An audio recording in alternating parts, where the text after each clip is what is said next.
The council chambers of the galactic conclave floated above the gas giant Veluan Prime, a structure so vast it could swallow entire moons. 500 species sent their representatives here. 500 species had learned, over millennia, that the universe rewarded the strong and buried the weak without ceremony.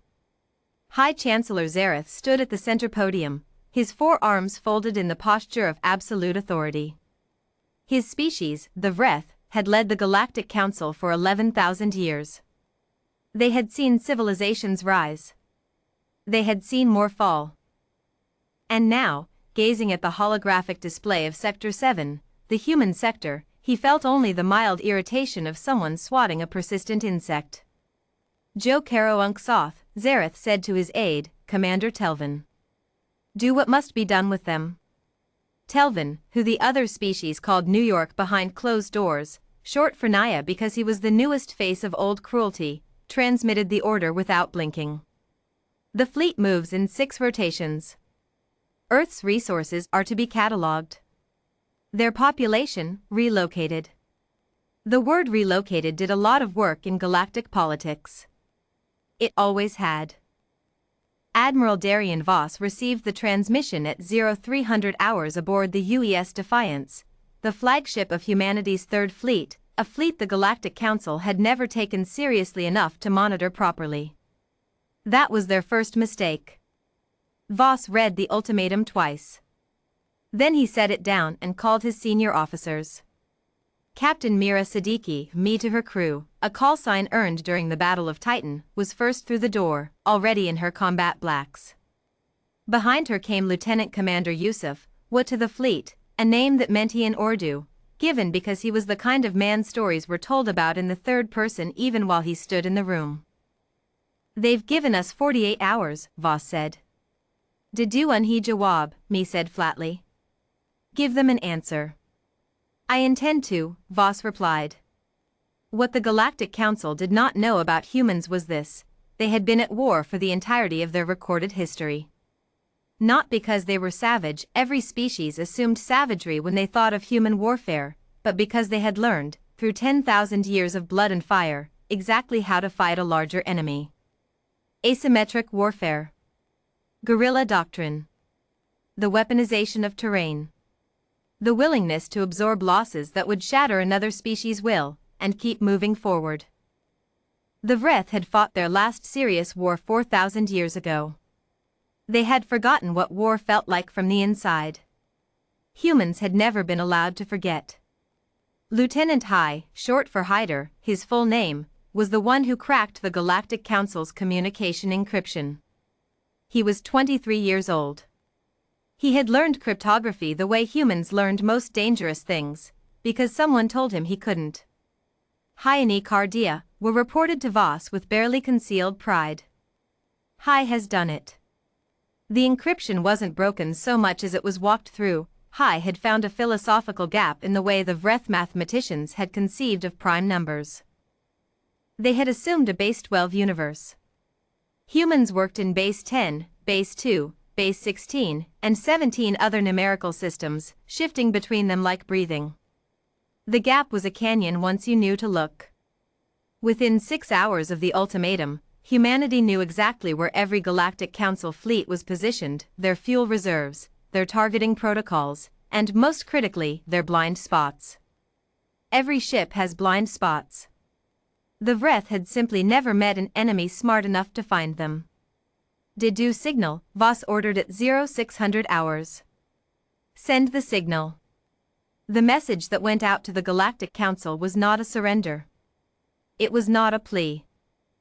It was, in the formal diplomatic language the Council had written themselves, a counter-declaration of intent, which under Article 7 of the Galactic Accords legally required the Council to delay military action for 30 days pending review.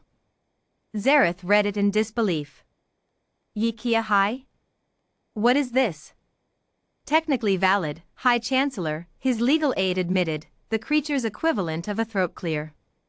They've invoked the founding accords. No species has invoked those in 800 years. Humans apparently read everything. That was their second mistake, assuming humans had not read the rules of a game they had been forced to join. During those 30 days, humanity did not sit still. Admiral Voss dispersed the Third Fleet into 17 independent task forces, each operating under sealed orders. They scattered across the sector like seeds before a storm, but seeds with teeth. Mining colonies became weapons depots. Civilian transports were quietly converted. The asteroid belt around humanity's second colony world became something the Galactic Council would later call the worst navigational hazard ever deliberately constructed. Humans called it Didia Unhi. We gave it to them. As in, a gift. As in, something waiting to be opened. Commander Telvin, New York, sent scout ships to monitor the human systems. 3 of them never returned. Not because they were destroyed, but because they received communications from human crews that were so mathematically compelling that the scout pilots asked for asylum. 2 species had already done that in history. Humans achieved it in 30 days. When the Council fleet finally moved, 17 days early, impatient and unaware that humanity had expected exactly this, they found a human sector that looked empty. Wagekahan? New York asked. Where did they go? They had gone everywhere. The first ambush hit the Council's lead formation at the Kepler jump point. It wasn't a fleet engagement, it was a swarm. 300 autonomous drones, each no bigger than a human fist, each carrying a charge calibrated precisely to the resonance frequency of Vreth hull plating. The Council ships didn't explode. Their shields simply stopped working. 17 capital ships, dead in space. The second ambush hit the supply lines. Humans had identified that Galactic Council fleets operated on a 40-hour resupply cycle, information in the tactical manuals that the Vreth had submitted to the Accords database 80 years ago.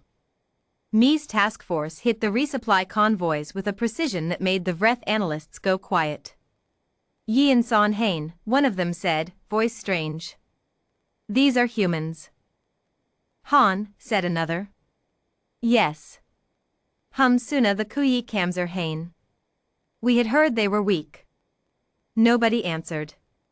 High Chancellor Zareth did not panic. He was 11,000 years of civilization.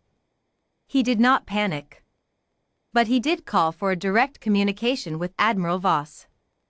That, in the language of galactic politics, was the equivalent of panic. Voss accepted the call from the Bridge of the Defiance, a ship that had taken 2 direct hits and was still running at 94% efficiency because humanity's engineers had apparently designed redundancy into every system as a cultural reflex. Admiral, Zareth said. This conflict is unnecessary. You sent a fleet to relocate my people, Voss said.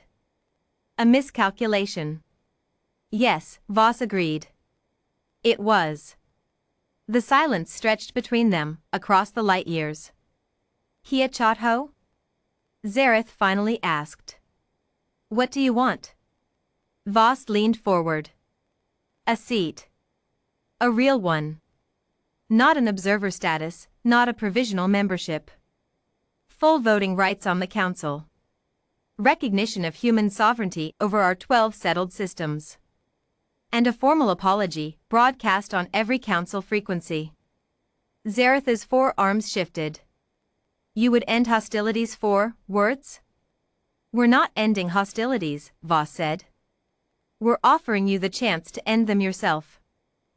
There's a difference. The apology broadcast went out 48 hours later. In the human sector, people gathered around screens and speakers in homes and barracks and ships and stations. Some of them cried.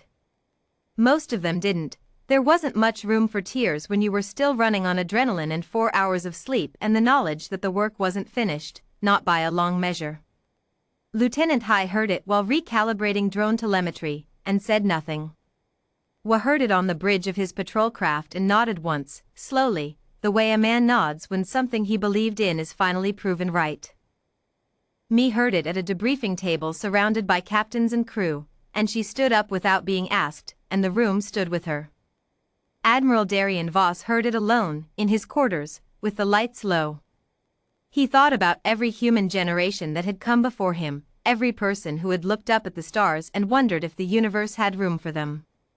Every person who had been told, in 100 different ways by 100 different voices, that they were too small, too young, too primitive, too much to belong. He thought about the 48 hours of the ultimatum. The 30 days of the accords. The swarms and the ambushes and the encryption and the asylum seekers and the asteroid belt that someone was already calling Didia Unhi. He thought about what it meant to fight not because you wanted war, but because you refused to disappear. Then Admiral Darian Voss stood up, straightened his uniform, and went back to work.